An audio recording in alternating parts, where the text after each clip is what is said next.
एक और आम खबर दें आपको, गवर्नर पंजाब का सूबे में सयाहत के फरोग के लिए मजीद इकदाम का फैसला। हड़प्पा में 30 मिलियन की लागत से ऑडिटोरियम का बाकायदा इफ्तिताह कर दिया।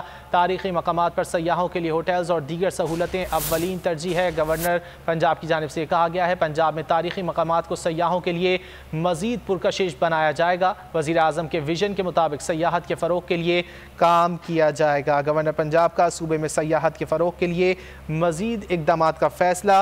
हड़प्पा में 30 मिलियन की लागत से ऑडिटोरियम का बाकायदा इफ्तिताह कर दिया गया है। गवर्नर पंजाब चौधरी सरवर का कहना है कि तारीखी मकामात पर सयाहों के लिए होटल्स और दीगर सहूलतें अव्वलीन तरजीह हैं। ए नूरे खुदा नूरे बसीरत की तलब है, रमजान का सदका तेरी रहमत की तलब है। मख्फी हैं इसी माह में रहमत के करीने, गर्दाब से निकले हुए बख्शिश के सफीने। गोया है तेरे इश्क में हम सब बराबर, मजलिस को तू गुलदस्ता फिरदौस बना दे। रिंदों को सनाए शहलौलाक पिला दे, तू शम्मे कलम को यदे बैज़ाई अता कर। बच्चों को तो इफ्तार में तस्नीम अता कर।